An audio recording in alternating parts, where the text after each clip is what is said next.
Reels वाली बहू। प्रज्ञा को रील्स बनाने का बड़ा ही क्रेज है और वो दिन भर रील्स बनाती रहती है। खाते पीते घूमते फिरते घर में कॉलेज में रील्स बनाने के कारण प्रज्ञा पूरे कॉलेज में हाईलाइटेड है। जहां उसकी रील्स सभी को पसंद आते हैं, वहीं मनीषा चिंता में डूबी रहती है। एक रोज जब खाते हुए प्रज्ञा रील्स बना रही होती है, तब मनीषा कहती है, 1 मिनट भी चैन नहीं है इस लड़की को। ये नहीं कि खाना तो आराम से खा ले, लेकिन नहीं, अरे थोड़ी देर रील्स नहीं बनाओगी तो आसमान नहीं टूट पड़ेगा। अरे मम्मी, इसी को तो कहते हैं डिटर्मिनेशन। तुम नहीं समझोगी ये सब। भगवान, इस लड़की को सद्बुद्धि दे। जब देखो तब टेढ़ा बाका मुंह बनाती रहती है।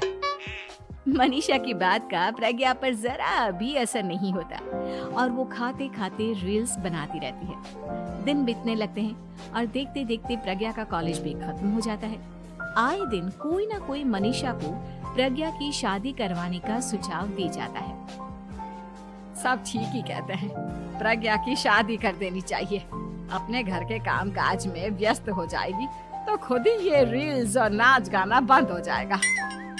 मनीषा और प्रेम प्रज्ञा के लिए एक अच्छा लड़का ढूंढने लगते हैं और तभी विकी का रिश्ता प्रज्ञा के लिए आता है, जिसने प्रज्ञा को उसकी रील्स देखकर पसंद कर लिया था।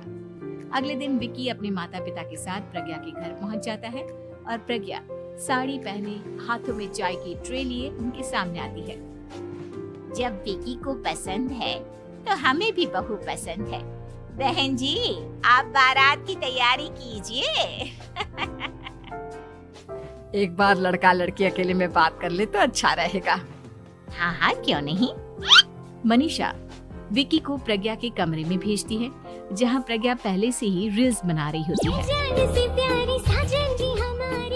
तभी विकी कहता है, आ गए आपके साजन जी। हमारे साथ ये रील्स कंप्लीट करती तो और भी अच्छा रहता। अच्छा जी, अब आ ही गए हैं तो बना ही लेती हूँ आपके साथ। दोनों मिलकर रील्स बनाते हैं। जब वी मीट और तुरंत पोस्ट भी कर देते हैं। फिर विकी कहता है, जब आप साड़ी में चाय लेकर आए तब मुझे लगा कि कहीं मैं गलत घर में तो नहीं आ गया। अब सही है। दोनों की शादी पक्की हो जाती है और शादी के दिन भी प्रज्ञा रील्स बनाने से चूकती नहीं। यहाँ तक कि बारात के समय भी नाचते हुए रील्स बनाती है। सभी लोग प्रज्ञा की तारीफ के पुल बांध देते हैं और प्रज्ञा नाचती गाती अपने ससुराल चली जाती है। सब कुछ अच्छा चल रहा होता है। प्रज्ञा यहाँ भी दिन भर हर चीज की रील्स बनाती रहती है। लेकिन कुछ दिनों के बाद जब सुनीता कहती है, बहू, ये रील्स के साथ साथ कुछ काम भी कर लिया करो। वैसे तुझे और क्या क्या बनाना आता है? मम्मी जी, वैसे तो सब कहते हैं कि मैं सब कुछ अच्छा बनाती हूँ, लेकिन मुझे लगता है कि मैं मैगी अच्छा बना लेती हूँ।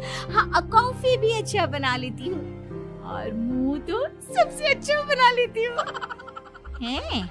अच्छा अच्छा। सुनीता अपना माथा पकड़ लेती है और कहती है, बहू, कुछ खाना बनाना भी सीख लेती। मम्मी जी, मैं लंबी प्लानिंग कर रही हूँ।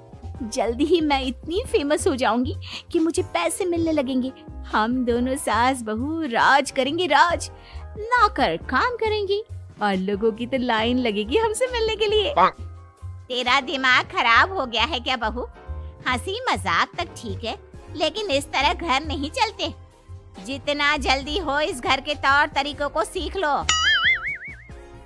प्रज्ञा मुंह घुमाकर चली जाती है और तुरंत उसी वक्त एक रील बनाती है। ये देख सुनीता का गुस्सा 7वें आसमान पर चला जाता है और विकी के घर आते ही सुनीता उसे सब कुछ बताती है।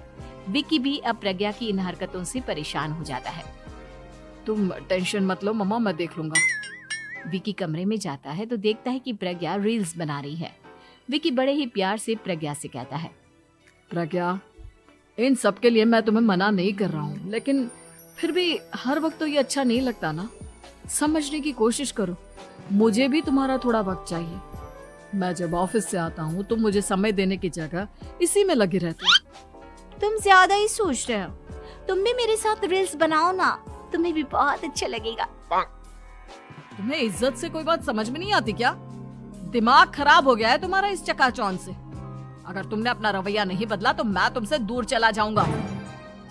तुम ही रिश्ता लेकर आए थे, मुझे लड़कों की कमी नहीं थी और ना आज है। विकी दरवाजा पटक कर चला जाता है। धीरे धीरे विकी प्रज्ञा से दूर होता जाता है। एक रोज मनीषा प्रज्ञा के ससुराल उससे मिलने जाती है।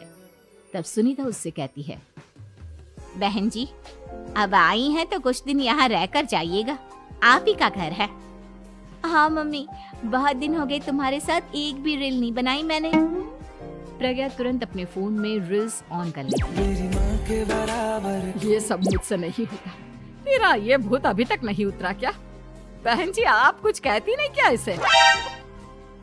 जब आप ही कुछ नहीं कर पाई तो मैं कर ही क्या सकती हूँ। सास तो वैसी ही बदनाम है। शाम को घर की लाइट चली जाती है और मनीषा प्रज्ञा से कहती है, मेरे घुटनों में बहुत दर्द हो रहा है, तू लाइट का कुछ इंतजाम करना बेटा। अच्छा, कैंडल जला देती हूँ मम्मा। प्रज्ञा गाते हुए कैंडल जलाती है और खिड़की के पर्दे के पास रख देती है। मनीषा, जिसे बहुत दर्द हो रहा है, वो सो जाती है और प्रज्ञा हमेशा की तरह अपने रील्स में लग जाती है। उधर कैंडल की वजह से पर्दा आग पकड़ लेता है और मनीषा के कमरे में आग लग जाती है। बचाओ, कोई है, बचाओ। सभी भागते हैं और विकी कमरे की आग बुझाने में लग जाता है, लेकिन तब तक मनीषा आधी जल चुकी थी। मनीषा की हालत देख प्रज्ञा रोने लगती है। विकी मनीषा को तुरंत हॉस्पिटल ले जाता है और उसे एडमिट कराता है। विकी प्रज्ञा से कहता है, देख लिया ना, तुम्हारे इस नाच गाने की वजह से आज तुम्हारी माँ की जान जाते जाते रह गई। अब पता नहीं तुम और क्या चाहती हो। उधर डॉक्टर कहते हैं, इनकी हालत बहुत नाजुक है, आधे से ज्यादा जल चुकी है। प्रज्ञा रोती हुई मंदिर में जाती है और भगवान के आगे जाकर कहती है, भगवान, मेरी माँ को ठीक कर दो। मैं कसम खाती हूँ, हाथ से ये रील्स बनाना छोड़ दूंगी, बस मुझे मेरी माँ वापस मिल जाए। 2 दिन बीत जाते हैं और मनीषा खतरे से बाहर आ जाती है।